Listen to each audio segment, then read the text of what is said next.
welcome to the third one of these videos now. No, fifth. Start again. Alright, hello, and welcome to the fifth one of these videos. We're in Brighton now.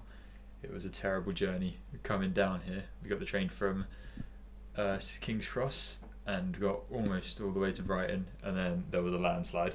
so there was a landslide in front of us, so we were sat on the train for about an hour without it moving anywhere.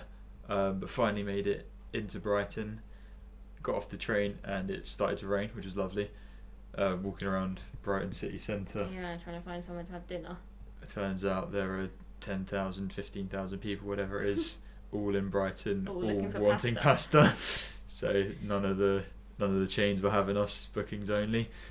Ended up going for Wetherspoon's pasta because that was the only place we could actually. And it was also raining quite heavy by then. Yeah. So that was the only place we could get into. It would not recommend. It was quite shocking, actually. The size of the portion was like a bit unbelievable. Probably like 20 pieces of pasta, basically. So yeah, that wasn't fantastic. And also, it was just like full of people like going for a night out, even though we were in there at like 6:30. Yeah, Brighton starts early. Yeah. So yeah, we got out there fairly quickly, then just got a cab up here. What else? That's all we've done. Yeah. We're in some airbnb. We'll give you a room tour. It's absolutely tiny. So this is one door, and that's everything. There's a little sofa and TV down here, little fireplace, nice little kitchen.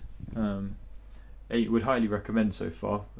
This Airbnb. Amy has been texting all day, making sure everything's alright, and left a little.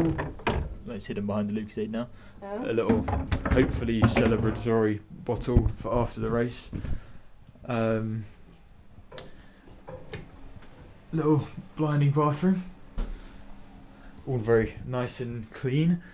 And then the unique bit about this one is we're in a shed, basically. We're in someone's garden. No, you can't see out that window. You see out that window? Yeah, we're just in someone's garden, basically. Converted shed, and this slightly loose ladder brings you up to the bedroom. Well, bed floor, bed shelf maybe. Might actually be quite a nice view out of this window up here. No, and the sky's not really that bright. Yeah, but that's. I like this light. What light? Behind you. Oh yeah. Very Little cool. artsy piece. So what else is there? Nothing. We're just gonna get ready for bed basically now. Gotta like download the app for tomorrow so we can track you and whatever. Yep. And then. Hopefully not raining tomorrow. Weather's a bit better. Yeah. It's a terribly unflattering angle. There you go. Yeah, we get up early tomorrow. It's about a 45-minute walk from here, probably to the start line. The weather's looking a little bit better for tomorrow, like 13 degrees and sunny, which would be pretty nice. But there'll be a lot of wind, which will be a bit of a challenge. I'll be like a pack horse carrying all my stuff and all your stuff. So lucky you. Yeah. Alright, so we switch this off now and see you in the morning. Bye bye.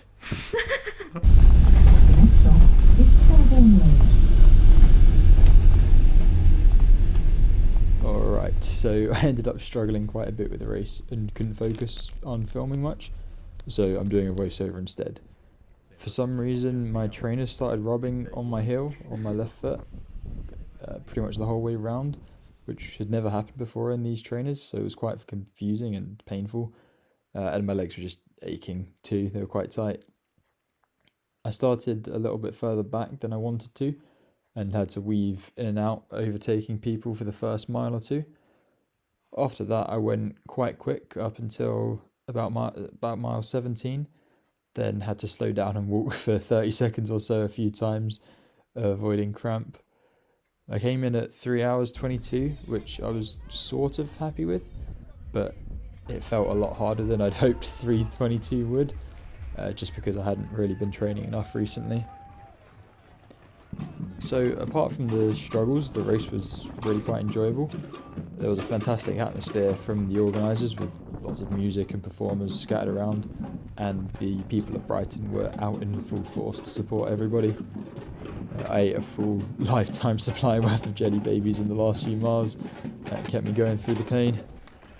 Some of my friends from school and work actually did the marathon as well, and I bumped into two of them in the main open area. And then I ended up bumping into another one just at the start line. So you start in the park and then go around a bend and straight up quite a long steady hill. The next few miles of the race go around the sort of north end of Brighton and were pretty standard really, nothing too special about them. Up and down some main roads, a couple of turns. I can only really remember one significant uphill, which was quite steep, but come down at the other side. The rest of the course was a lot better after that. There were some fantastic views, basically going up and down the sea. The views were great, but it was quite undulating and it was really windy on the day as well, especially on the coastline. And lots of water got blown up from the sea towards us running along it. So my face was just completely covered in salt by the end of it. There used to be a notoriously terrible section of the race, I think around mile 23, 24, something like that. Really, when you're feeling it, you used to go through some sort of industrial area. I think there might have been some sewage smells, and people just really didn't enjoy that right when they needed a good section of the race. They were given the toughest bit. But that changed. I think this year might have been the first year of the new course, or maybe the second year. So instead of going through an industrial area, you go through a more residential area. And then it was much better because there were all the local people in Brighton who'd come out to support us were holding sweets and orange slices out for everyone to take. The finish line was then along a path right on the beach, and the last cheering you on, which really pushed you to make it to the finish line. And I was very happy to get to the finish line at the end of this one. Kira and I got the train down on Saturday, and then my mum kindly drove down Sunday morning to come and support, and I met both of them just outside the finish area. So Brighton was my 9th marathon overall now. The next one coming up is Luxembourg in May. It's an evening marathon and should hopefully be quite a fun, unique one. So keep an eye out for that video. Thank you very much for watching this one. Take care and hopefully see you in the next video. Bye bye.